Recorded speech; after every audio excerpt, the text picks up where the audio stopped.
We live in this era where um, the technological paradox between computation and physical action has really never been more glaring.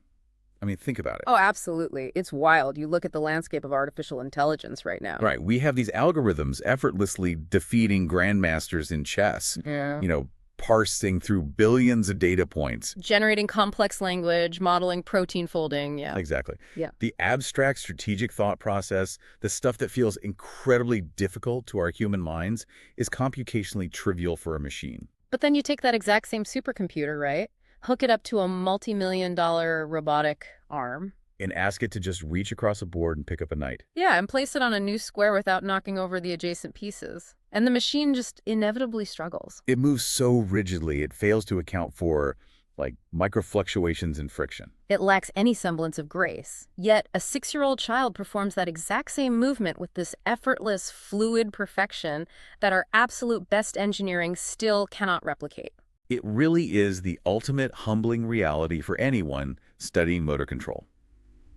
And, well, welcome to the deep dive. We are so glad you're here with us. Because if you're spending your days buried in research, perhaps driving down a highway right now on your way to the lab, or heading home from a long day. You know that the motor system is often totally taken for granted in favor of the flashy cognitive networks. Right. But you've tasked us with something monumental. You, our listener, are embarking on the study of Part V of Candle's Principles of Neuroscience, and we are going to walk right alongside you. It's a huge undertaking. This is the first part of a comprehensive 9-part series dedicated entirely to the neuroscience of movement. Yeah, 9 full sessions. And today we are opening up Chapter 30, Principles of Sensorimotor Control. And look, because we know we are speaking to a doctoral researcher, we are going to calibrate this discussion accordingly. Definitely. We won't waste your time defining what an action potential is, or where the primary motor cortex sits. But we are going to set a very deliberate pace. That is a strict rule for us today. We have to. The scientific English can get incredibly dense, and if we rush, it just becomes a wall of noise. Exactly. We are dealing with the theoretical and computational architecture that governs everything we will discuss in the next 8 deep dives. So if you're behind the wheel right now, just let the concepts breathe. We will condense the dense mathematics, the high-level computational theories, with concrete physical examples. That way the terminology remains clear and anchored. So the core thesis of this foundational chapter is that the brain is essentially a prediction machine. Right. It constructs incredibly rich mathematical internal representations of the outside world. And the body's own mechanical state, too. But it doesn't build these models just to generate a conscious perceptual experience. No, it builds them to act, to overcome the physics of reality. And to understand the elegance of how the nervous system computes movement, we first really have to grasp the sheer, terrifying magnitude of the biomechanical problem it's trying to solve. The plant, as engineers call it, the physical system being controlled, is an absolute nightmare. It's just a nightmare. Consider the raw dimensionality. The human musculoskeletal system comprises roughly 600 individual muscles. 600 muscles actuating around 200 joints. Yeah, and in physics, we talk about degrees of freedom, right? The independent parameters that define a system's state. So when you decide to move your fingertip to a specific coordinate in space, say, to press a button on your dashboard right now, you are dealing with immense kinematic redundancy. That's the key term, kinematic redundancy, because there are technically an infinite number of joint angle configurations. Right, varying angles of the shoulder, the elbow, the wrist. All of which will place your fingertip on that exact same button. And it isn't just picking one configuration out of infinity. It's the mechanical interplay between them. The complex dynamics. Yeah, I mean, if I simply raise my arm to point forward, the mass of my arm shifting forward instantly moves my entire body's center of gravity. Exactly. If your motor system only calculated the commands for, say, your deltoid and bicep, the resulting torque would literally cause you to fall flat on your face, which is wild to think about. You're touching on complex intersegmental dynamics there. The movement of any single body segment generates reactive forces. Torques that just ripple through the entire interconnected kinematic chain. Right. So to prevent you from falling over, your nervous system must utilize anticipatory postural adjustments. Anticipatory. Yeah. Meaning before the movement even happens. Yes.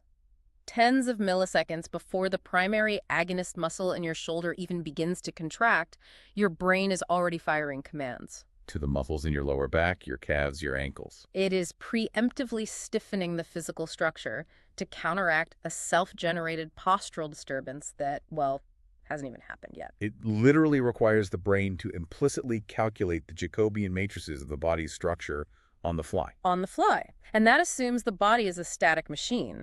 But the plant is constantly changing. Right, Candle frames this as time-varying properties. Yeah. If you're at the gym, the neural command that generated 50 newtons of force during your first set might only generate 40 newtons by your third set. Because of peripheral muscle fatigue, the biochemical state of the actuator has literally changed. Exactly. So the brain has to constantly recalibrate the magnitude of its output to achieve the exact same kinematic goal. And it extends far beyond just short-term fatigue, right? Throughout your life, your limbs grow, changing their inertial tensor. And even more remarkably, your nervous system adapts to external tools. Oh, this is fascinating. When you pick up a tennis racket or a hammer or a scalpel, the mechanical dynamics of your arm are instantly altered. The mass increases, the center of gravity extends outward. But the motor system doesn't treat the tool as a foreign object. It incorporates it. Yeah, it literally incorporates the mechanical properties of that tool into its internal computational models, treating it as a temporary physical extension of the body schema. Which is incredible. But the environment you're operating that tool in is fundamentally uncertain. Highly uncertain. Like if you were preparing to return a tennis serve, you don't have perfect information. No, you don't know the exact spin the opponent will impart, or the precise trajectory the ball will take. You're basically forced to plan a highly precise, explosive interception based on incomplete, probabilistic sensory data. And this is where we run into the dual physiological demons of motor control. Noise and delay. Let's look at delay first, because I think our conscious experience really tricks us into thinking it isn't an issue. Well, yeah, I have to push back a bit on delay. When I watch a tennis ball approaching, my perception feels instantaneous. It feels perfectly synchronized with reality. It feels that way. But at the biological level, neural conduction and synaptic transmission are agonizingly slow compared to, say, electronic systems. Okay, walk me through the timeline. Well, light hits the retina, phototransduction has to occur, the signal travels down the optic nerve, hits the lateral geniculate nuclear, This projects to the primary visual cortex. and then it undergoes higher order processing in the parietal areas just to extract velocity and spatial coordinates. And all of that takes how long? That visual processing alone can easily consume 60 to 100 milliseconds. Wow. Then the brain must formulate a MODI plan, send the efferent commands down the corticospinal tract, cross the neuromuscular junction, and wait for the excitation-contraction coupling in the muscle to actually generate force. So by the time your muscle physically responds to what your eye just saw, the world has moved on. Exactly. If a tennis ball is traveling at 120 miles per hour, in that 100 milliseconds of neural delay, that ball has traveled nearly 20 feet. 20 feet. So your brain is effectively trapped inside a dark box, receiving sensory dispatches from the past. And trying to control a body in the present. That is terrifying. But then you compound that temporal delay with biological noise. Right. And we aren't talking about acoustic noise here. We mean statistical variance in the signaling. Because sensory receptors don't send pristine floating point numbers, they fire with random stochastic jitter. Yeah. But motor noise is arguably the bigger limitation. Absolutely. Motor noise is the variability in the actual force produced by a muscle contraction. And it has a very specific mathematical property. It's signal dependent, right? Yes. The variance of the motor output scales proportionally with the mean force of the command. Meaning the harder or faster I try to move, the noisier and less accurate the movement inherently becomes. Exactly. If you need to gently touch a micropipette to a slide, you can do it with sub-millimeter precision. Because the required motor command is tiny. So the resulting noise is tiny.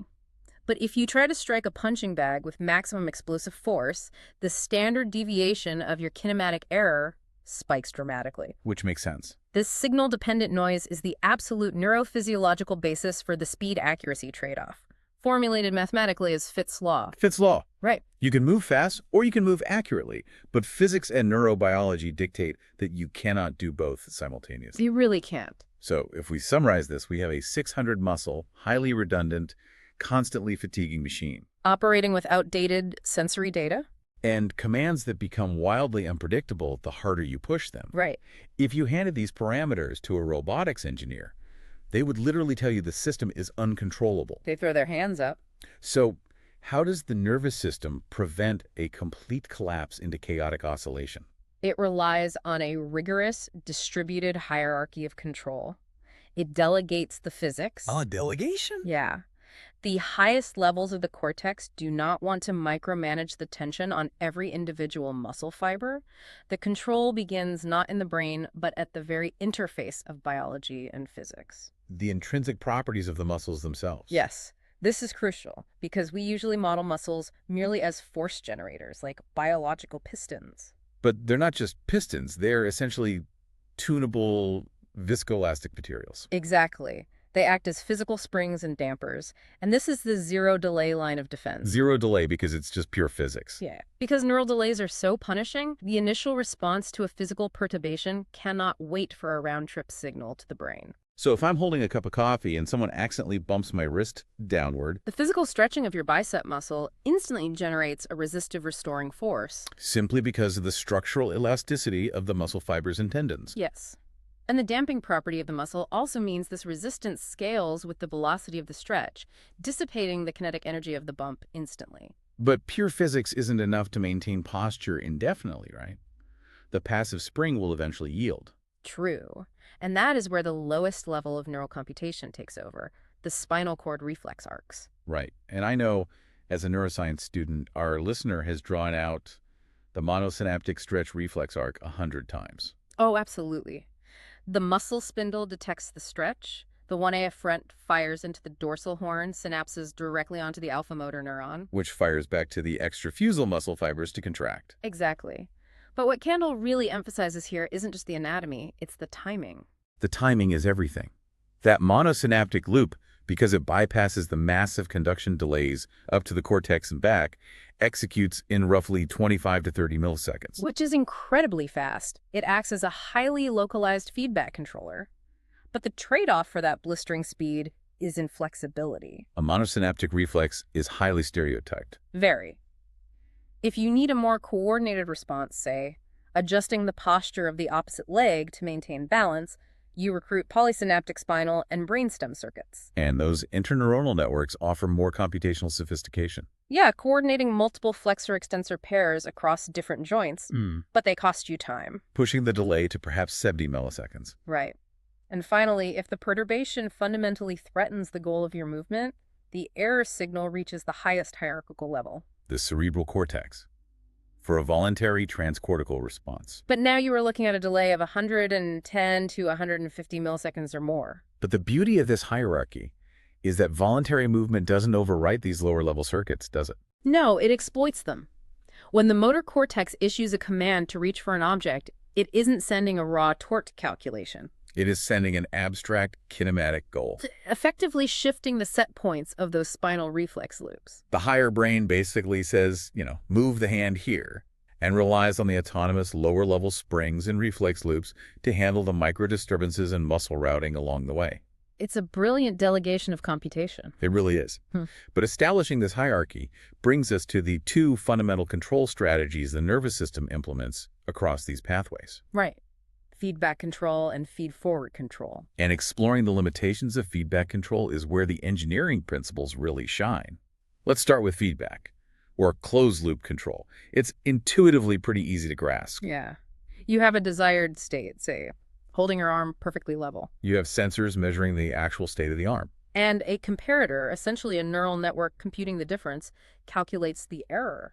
If the arm drops, an error signal is generated, and a corrective motor command is sent to reduce that error to zero. Like a thermostat regulating room temperature. Exactly.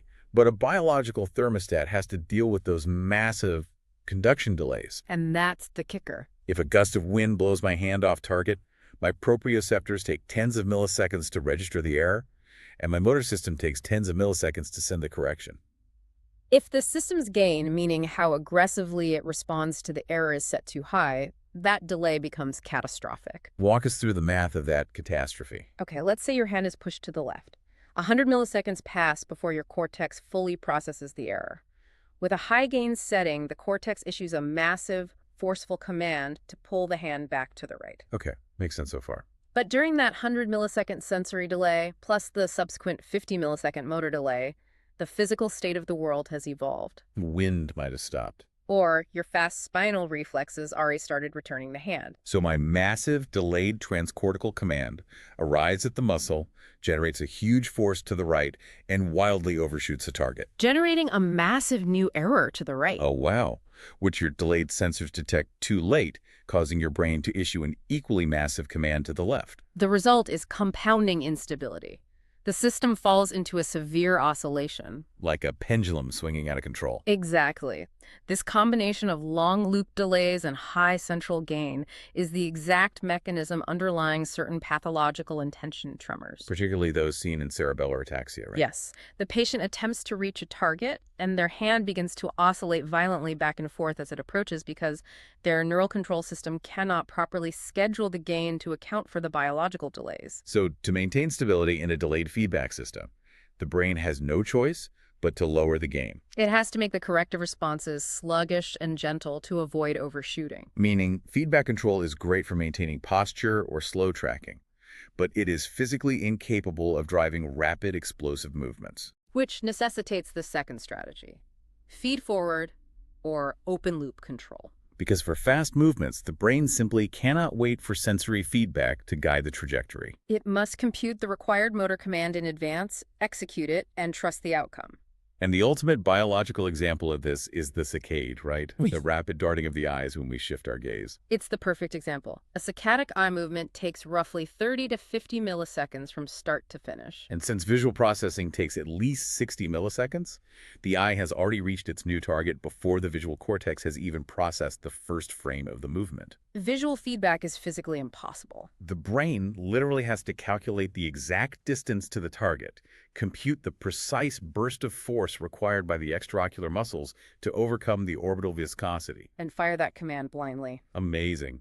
Another flawless example of feed-forward control is the vestibulo-ocular reflex, or VOR. Right. This is the circuit that keeps our vision stabilized when our head moves. So deep in the inner ear, the semicircular canals act as gyroscopes, detecting rotational acceleration of the head. And in a purely feed-forward 3-neuron arc, that vestibular signal is routed directly to the ocular motor neurons. So if you turn your head to the left at 50 degrees per second, the VOR instantly commands your eyes to rotate right at 50 degrees per second. Keeping your fovea locked on the target. And it does this entirely without waiting for visual feedback to see if the image is slipping on the retina. You can prove it, actually, by sitting in a pitch-black room and turning your head. You know, your eyes are still perfectly counter-rotating in the dark, driven strictly by the vestibular feed-forward signal. But feed-forward control introduces a massive theoretical problem. Oh. If the system is operating blindly, not using feedback to correct its path, how does it ever manage to be accurate? That's a great question. How does the motor cortex know exactly what pattern of muscle activation will produce exactly a 15-degree eye movement or a 10-inch reach of the arm? And this brings us to what I consider the absolute crown jewel of computational neuroscience: internal models. Yes. To execute accurate feed-forward control, the brain must contain a literal mathematical simulation of the body's physics and the environment's dynamics. Encoded within its synaptic weights. The brain utilizes two distinct types of internal models, inverse models and forward models. Let's unpack those. The inverse model is responsible for generating the motor command itself, correct? Exactly. It's called inverse because it runs counter to the causal flow of physics. Right, because in reality, a motor command causes a physical consequence. The arm moves. But when you are planning, you start with the consequence. You know the desired trajectory. I want my hand to move from point A to point B. So the inverse model takes that desired kinematic trajectory as its input, And mathematically inverts the complex dynamics of the arm. accounting for the mass of the bones, the viscosity of the fluid in the joints, gravity, the length tension curves of the muscles. All of it. And outputs the precise sequence of neural firing required to cause that movement. It translates an abstract spatial goal into a concrete dynamic command. But the inverse model alone isn't enough. Because the world is unpredictable. You also need a forward model. The forward model. This one operates in the natural causal direction. Yes, it is an anticipatory simulator. It takes a copy of the motor command and predicts the sensory consequences of that command before the movement is even completed. It predicts the future. Effectively, yes. And it does this using a mechanism called the efference copy, or corollary discharge. Efference copy. Yeah. Let's break that down for our listener. When the primary motor cortex fires an efferent command down the pyramidal tract to the spinal cord, it splits the signal. It sends a perfect carbon copy of that motor command over to the cerebellum and parietal cortex. And that efference copy feeds into the forward model. Right. The forward model crunches the simulation and says, well, based on the fact that we just commanded the bicep to contract with this much force in exactly 50 milliseconds, the elbow angle will be precisely 90 degrees. And the proprioceptive stretch receptors in the tricep will be firing at exactly this frequency. It generates an instantaneous predicted sensory state. Because the brain can't afford to wait 100 milliseconds for the real proprioceptive signals to travel up the spinal cord. It simply reads the output of its own forward model. It substitutes the delayed reality with a real-time neural hallucination. Hallucination is a strong word, but computationally accurate. And we have behavioral proof that this predictive attenuation happens constantly. The classic, undeniable demonstration of the forward model and the efference copy is the phenomenon of tickling. It's the perfect example. If someone else tickles your ribs, you experience an intense, unpredictable sensory barrage that triggers an uncontrollable reflex. But you cannot tickle yourself no matter how hard you try. And the forward model explains exactly why. When you generate the movement to tickle yourself, your motor cortex issues the command and simultaneously sends an efference copy to the forward model. The forward model precisely predicts the temporal and spatial characteristics of your fingers touching your ribs.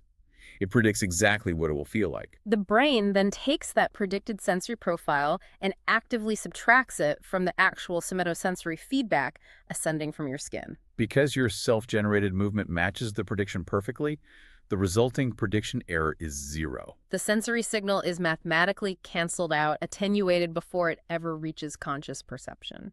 And researchers have beautifully validated this using a robotic interface, haven't they? Yeah, they had subjects move a joystick that controlled a robotic arm that tickled them. Okay. When the robot's movement was perfectly synchronized with the subject's movement, the subject felt no tickle. But then the researchers introduced a time delay. They delayed the robot's tickle by just a few hundred milliseconds. Exactly. The subject moved their hand, the forward model generated the prediction of an immediate touch, but the touch didn't happen. So the prediction faded. And a fraction of a second later, the robotic arm delivered the touch. Because there was no longer a concurrent prediction to subtract from the sensory input, the prediction error spiked. And the subjects reported the sensation as intensely ticklish. It proves the attenuation is based on precise, real-time spatiotemporal prediction. There is an even more profound implication of the efference copy, demonstrated by the 19th century polymath Hermann von Helmholtz. Oh, yeah. It addresses why our visual world remains stable, despite the fact that our eyes are constantly jumping around. Every time you make a saccade, the image of the room rapidly sweeps across your retina. Why don't we perceive the world as violently shaking? Helmholtz suspected it wasn't due to proprioceptive feedback from the eye muscles, but rather the central motor command itself. He performed a simple, if slightly uncomfortable experiment. He covered one eye and gently pressed his finger against the side of his open eye, physically moving the eyeball in its socket. When you passively move the eye like that, the entire visual world genuinely appears to shift and jiggle. Right, because the eye was moved passively by external force, the oculomotor cortex did not issue a movement command. Therefore, no efference copy was generated. And the forward model did not predict any visual shift. When the image subsequently swept across the retina, the visual cortex processed it as a massive prediction error. Concluding that the external world itself must have moved. So when you voluntarily move your eyes to look around the room, you do issue the command, and you do generate the efference copy. The forward model anticipates the exact retinal slip. It subtracts that predicted shift from the incoming visual data, canceling it out. Allowing you to perceive a perfectly stable, stationary room. Our perception of reality is highly dependent on aggressively filtering out the expected consequences of our own actions. But as you pointed out earlier, predictions are just that. Predictions. Right. The plant changes, the environment is uncertain, and the forward model can be wrong. The actual delayed sensory feedback from the periphery is ultimately the ground truth. If the brain relies on fast predictions, but needs the slow sensory truth to avoid drifting into error. How did it reconcile the two? This requires a sophisticated computational merging, leading us to state estimation via Bayesian inference. The nervous system employs what engineers call an observer model, essentially a biological Kalman filter. And the observer model doesn't just arbitrarily switch between trusting the prediction or trusting the feedback. No, it dynamically integrates them in a mathematically optimal way to estimate the current state of the body and the world. And it does this using Bayesian probability. Now, as a PhD student, our listener is undoubtedly familiar with Bayes' theorem. But its application in real-time motor control is breathtaking. It's all about optimally combining a prior with a likelihood to generate a posterior estimate. Taking into account the uncertainty or variance of each signal, let's return to the tennis serve to ground this. Okay, you are attempting to estimate the true state of the world, where the ball will land. Your prior is your expectation based on historical data. You've played this opponent many times. You know their preferred serve locations. You know the spin characteristics of the court surface. Before the opponent even tosses the ball, your brain has constructed a probability distribution, a strong prior belief that the ball will land in a specific zone. Then the opponent serves. Now you have the likelihood, which is your current sensory evidence. You are visually tracking the trajectory of the ball. So how does the Bayesian observer combine the prior history with the current visual evidence? It weights them inversely proportional to their variance, their noise. Okay. If you are playing at high noon on a clear day, your visual sensory data is incredibly sharp. The variance of the likelihood is very low. So the Bayesian integration will heavily weight this precise visual evidence, largely overriding your prior expectations. Allowing you to react accurately to an unusual serve. But what if you are playing at dusk, under poor lighting, and the ball is moving exceptionally fast? Your visual tracking becomes highly noisy. The variance of the sensory evidence spikes. So the brain's observer model instantly detects that the visual data is unreliable. In an optimal Bayesian shift, it dynamically downweights the noisy sensory evidence and upweights the prior. The brain effectively decides, my current vision is too noisy to trust, so I'm going to bet on the historical statistics. You will subconsciously shift your anticipation toward the opponent's historical average serve location. It is a continuous, optimal calculation of probabilities based on signal noise. And the brain doesn't just use Bayesian math to combine history with present senses, right? It uses it to integrate multiple concurrent sensory modalities, multisensory integration. Yes. When you reach for a cup, you have a visual estimate of where your hand is and a proprioceptive estimate from your muscles and joints. Both senses provide a location estimate, but their noise profiles are structurally different. Vision has incredibly high spatial resolution in the azimuth, left and right positioning. But because we rely on binocular disparity, vision is relatively poorer at estimating depth along the sagittal plane. And proprioception has the opposite profile. Based on joint angles, it provides a very reliable estimate of the arm's depth, but is less precise regarding lateral positioning. So the Bayesian observer doesn't just average the two senses together. It constructs a highly specific, multidimensional weighting matrix. It relies heavily on the visual data to compute the hand's lateral position and heavily on the proprioceptive data to compute the hand's depth, achieving a final integrated estimate of the hand's location that has a lower variance than either individual sense could provide alone. Minimum variance integration executing continuously in the background. Now, this heavy reliance on sensory processing to estimate the state of the world for the purpose of movement brings us to a major neuroanatomical bifurcation. A very clear physical split. How the brain processes sensory information to guide action is physically and computationally distinct from how it processes sensory information for conscious perception. This is the critical division between the dorsal stream and the ventral stream in the visual system. We often casually refer to them as the where and what pathways. But computationally, it's far deeper than that. It's about coordinate transformations. Exactly. Let's trace the visual data. Information exits the primary visual cortex at the occipital pole. One massive projection pathway, the ventral stream, travels inferiorly into the temporal lobe. This pathway is heavily involved in object recognition, conscious perception, and memory assignment. It is extracting features to answer the question, what is this object? And to do that effectively, the ventral stream operates in allocentric coordinates. Allocentric, meaning it analyzes the object relative to other objects in the environment. Or relative to its own intrinsic features, regardless of where the observer is standing. A coffee cup is recognized as a coffee cup, whether it's 2 feet away or 10 feet away, upside down or right side up. But the other projection, the dorsal stream, travels superiorly into the posterior parietal cortex. This is the action pathway. Its job is not to figure out what the object is, but how the motor system needs to interact with it. To guide a hand to grasp the cup, the dorsal stream cannot use allocentric coordinates. It must compute the object's location and shape in egocentric coordinates. Its position relative to the retina, relative to the head, and ultimately relative to the shoulder and hand of the reaching arm. It performs incredibly complex coordinate transformations. The profound reality is that these two streams can operate completely independently of one another. Which is brutally demonstrated in clinical neurology. Kandel details the famous case of patient DF.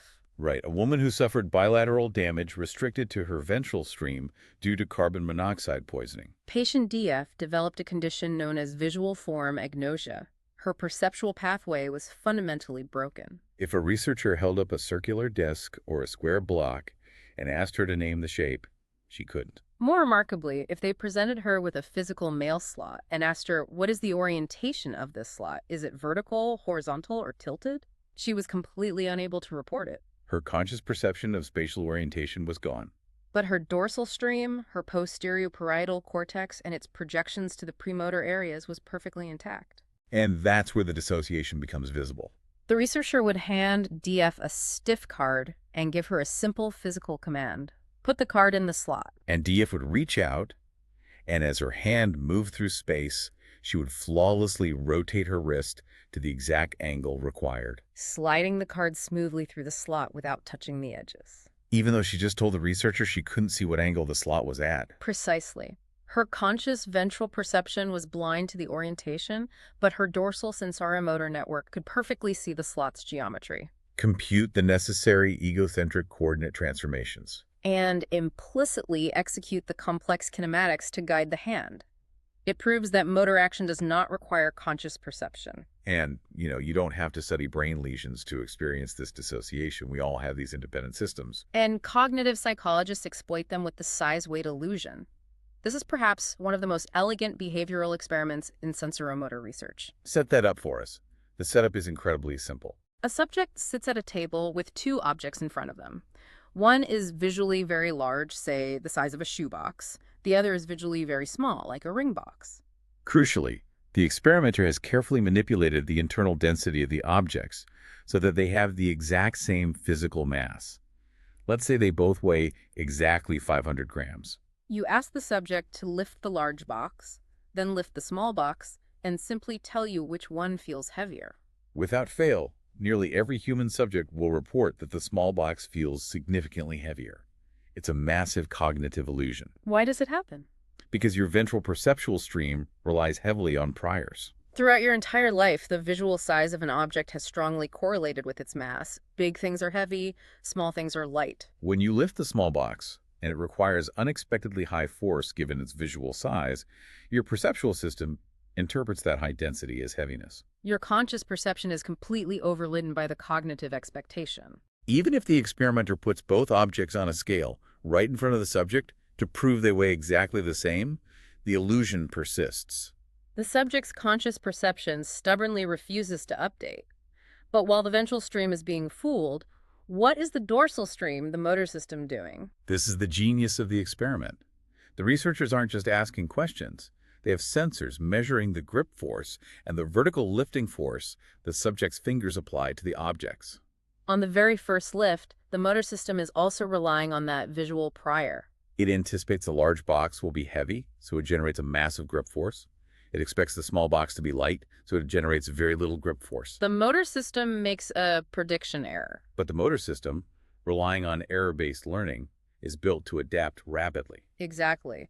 The proprioceptive and tactile feedback instantly inform the internal models that the expected mass was wrong. By the second or third time the subject lifts the objects, the motor system has completely updated its dynamic parameters. It generates the exact same optimal grip and load forces for both objects, perfectly scaled to their identical 500-gram mass. The sensorimotor system has discovered the physical truth of reality. It is executing flawlessly. But if you ask the subject on that exact same third lift which one feels heavier, They will still insist the small one is heavier. The motor system adapts to the true physics, while the conscious perception remains permanently trapped in the cognitive illusion. It beautifully illustrates that we do not have a single unified representation of the world. We have multiple specialized representations operating in parallel, often with completely different computational goals. Now, once the dorsal stream has accurately modeled the physics of the objects in the body, we arrive at the planning stage. The brain knows the state, it knows the goal. How does it select the specific movement out of the infinite kinematic possibilities we discussed earlier? Right, this is the domain of optimal control theory and motor equivalence. Because of the extreme redundancy of our joints, if I want to move my hand from the table to my nose, I could take a looping path, zigzag path, or a straight line. You could use mostly your shoulder or mostly your elbow. Yet, human movement is shockingly stereotyped.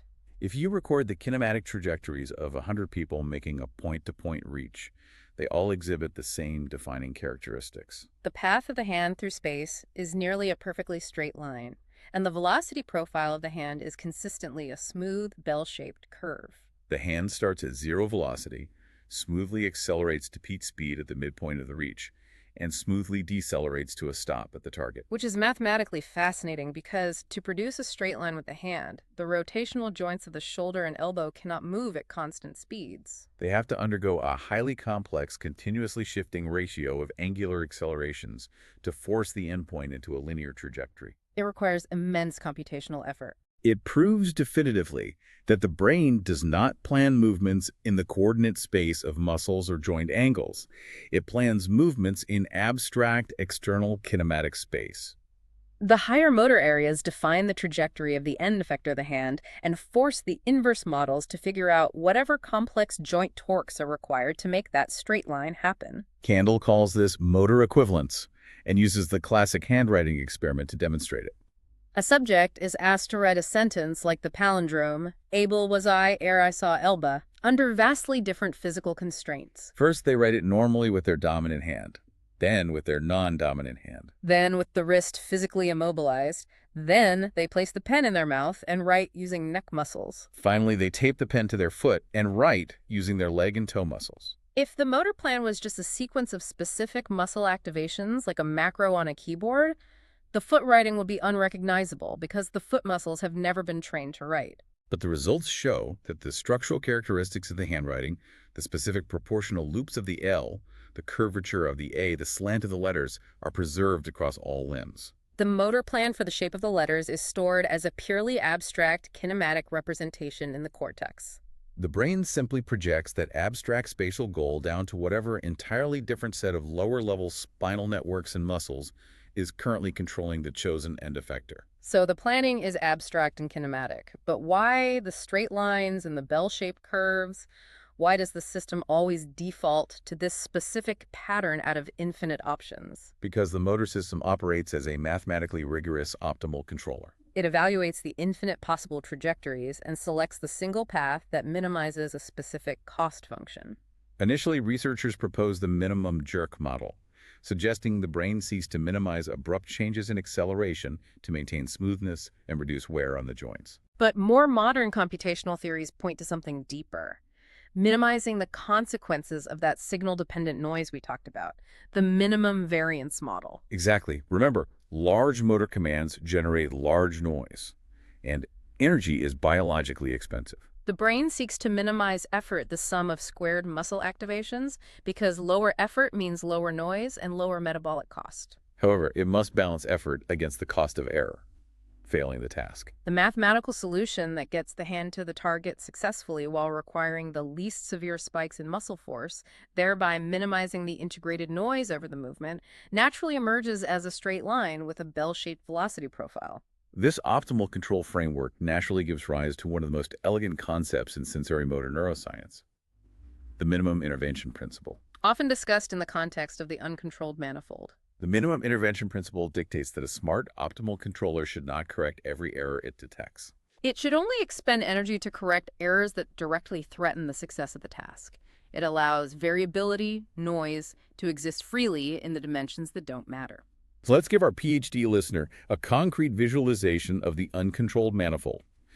Imagine you are reaching out to open a door by pushing a wide, horizontal crash bar. The strict goal of the task is to push the bar to unlatch the door.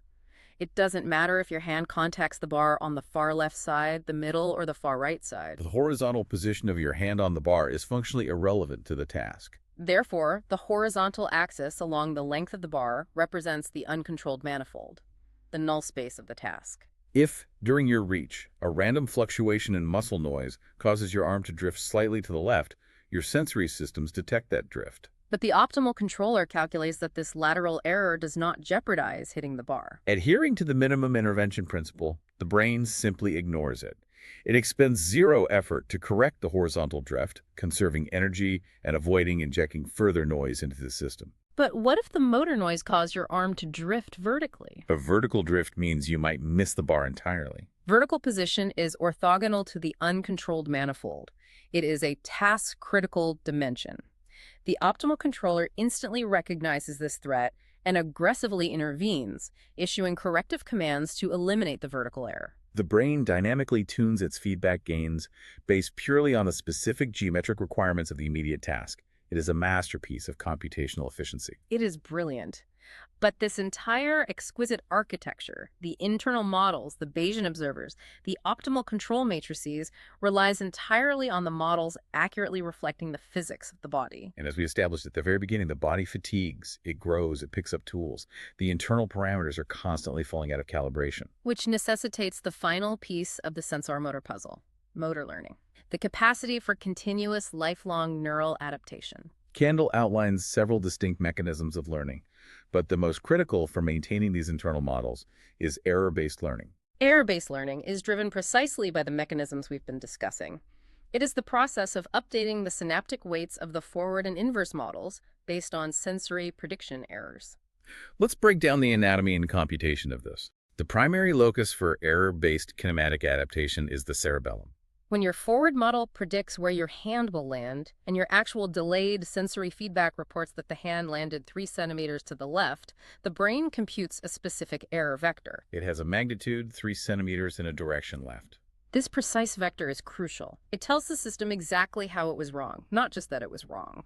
This vector is transmitted to the cerebellar cortex, primarily via the climbing fibers originating from the inferior olive in the brainstem. These climbing fibers wrap around the massive dendritic trees of the Purkinje cells. When a sensory prediction error occurs, the climbing fiber fires, generating a massive complex spike in the Purkinje cell. This complex spike acts as a powerful teaching signal, inducing long-term depression, or LTD, at the parallel fiber synapses that were active during the erroneous movement. By precisely weakening specific synaptic weights, the cerebellum subtly adjusts the parameters of the internal model so that the next movement trajectory is corrected. The classic experimental paradigm used to study this cerebellar adaptation is reaching in a robotic curl force field. The subject grasps the handle of a robotic manipulandum. Normally, they reach in that perfect, optimal straight line. Unbeknownst to them, the experimenters activate a curl field. The robot is programmed to exert a force perpendicular to the direction of movement, and that force scales proportionally to the velocity of the hand. So as the subject accelerates their hand forward toward the target, the robot pushes their hand sharply to the right. On the very first trial, the subject's internal model is completely naive to this new physics. It commands a straight reach, but the robotic perturbation blows the hand way off course, resulting in a highly curved hook trajectory. The sensory prediction error is massive. The climbing fibers fire, the Purkinje cell weights are depressed. On the next trial, the subject reaches again. The trajectory is still curved, but slightly less so. Over the course of 50 to 100 trials, the trajectory gradually straightens out, until the subject is making perfectly straight reaches again, despite the robot actively pushing them. The cerebellum has successfully constructed a new internal model that incorporates the external dynamics of the robotic field. The brain anticipates the rightward push and preemptively generates an equal and opposite leftward motor command. A compensatory force perfectly tailored to the velocity profile of the reach. And the definitive proof that they have learned an internal predictive model, rather than just reacting with stiffened muscles, is the washout phase, or the catch trial. After adaptation is complete, the experimenter secretly turns the force field off. The subject reaches, expecting the rightward push. Because they are generating a preemptive leftward counterforce and the robotic perturbation is no longer there to cancel it out, their hand hooks violently to the left. This negative after effect is the absolute behavioral hallmark that true feed-forward sensorimotor adaptation has occurred. This error-based updating relies fundamentally on accurate proprioceptive feedback to compute the error vector. We take proprioception for granted, but Chapter 30 discusses the devastating consequences of losing it, highlighting patients with large fibrosensory neuropathies. These are exceedingly rare cases where an autoimmune condition or viral infection selectively destroys the large, heavily myelinated 1A and 1B afferent fibers that carry proprioceptive signals from the muscle spindles and Golgi tendon organs. The descending motor pathways remain completely intact. The patients have full muscle strength. But they have absolutely no physical sensation of where their limbs are in space below the neck. And without proprioception, error-based learning and the maintenance of internal models completely collapse. The text highlights their severe deficit in handling complex dynamics. If you ask one of these deferented patients to make a rapid back-and-forth reaching movement or a reversal, their performance is catastrophically poor. Healthy individuals make clean, sharp turnarounds. The patients produce wild, uncoordinated looping trajectories. Because when you rapidly reverse direction, the massive deceleration generates intense interaction torques across the shoulder and elbow joints. Normally, high-gain proprioceptive feedback to the cerebellum manages those torques instantly. Without it, the internal model cannot anticipate or compensate for the physics of the limb. They attempt to compensate by using their vision, staring intently at their hand to guide it. But as we know, visual delays are upwards of 100 milliseconds. Trying to use delayed visual feedback to manage the fast, complex physics of multi-joint interaction torques is computationally impossible. It proves that continuous, high-speed proprioceptive updating is the absolute lifeblood of motor coordination. Now, error-based learning in the cerebellum is incredibly powerful because the error signal is a specific vector. But the text contrasts this heavily with a completely different architecture for learning, one that is highly relevant to cognitive neuroscience: reinforcement learning. Reinforcement learning fundamentally differs from error-based learning in the nature of the feedback signal. In error-based learning, the brain knows how it failed. I missed 2 inches to the left. In reinforcement learning, the feedback is merely a scalar value indicating success or failure, reward or punishment. If you are practicing free throws in basketball and the ball bounces off the front of the rim, you experience a failure. But the visual feedback of the ball hitting the rim does not inherently contain the kinematic instructions for how to fix the shot. It doesn't tell your motor cortex whether the failure was caused by releasing the ball 10 milliseconds too late, failing to flex your wrist enough, or not generating enough thrust from your knees. This is known computationally as the credit assignment problem. When a complex sequence involving hundreds of muscles over several seconds results in a single failure signal, which specific synapse in the motor pathway deserves the blame? And which deserves the credit for the parts that went right. To solve this, the brain shifts reliance from the cerebellum to the basal ganglia and the dopaminergic pathways of the midbrain. The basal ganglia resolve the credit assignment problem through a process of exploration and exploitation. The motor cortex intentionally injects a slight amount of random variability, neural noise, into the motor command for each shot. It explores slightly different kinematic parameters. If one of those random variations happens to result in the ball going through the hoop, you get a success signal. That success triggers a burst of dopamine from the substantia nigra pars compacta. This phasic dopamine burst acts as a reward prediction error. It floods the striatum, modulating the synaptic plasticity of the direct and indirect pathways. Specifically, dopamine binding to D1 receptors strengthens the specific corticostriatal synapses that were active just prior to the reward, reinforcing that particular kinematic variation. Over thousands of repetitions, reinforcement learning blindly sculpts the optimal movement through trial and reward without ever needing an explicit physical model of the basketball's trajectory. It's a slower, more trial and error approach compared to the rapid adaptation of the cerebellum, but it's essential for learning completely novel skills where you don't even have a baseline internal model yet. Alongside this, Candle touches briefly on a third, even simpler mechanism: use-dependent learning.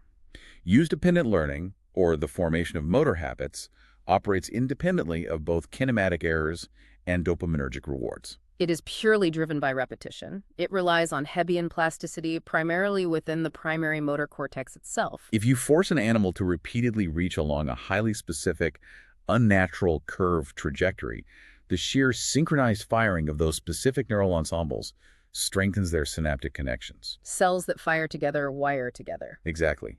Even when you remove the physical constraints and ask the animal to reach normally, their unconstrained reaches will now show a bias toward that trained curve. The network has structurally rewired to make that specific pattern easier to activate.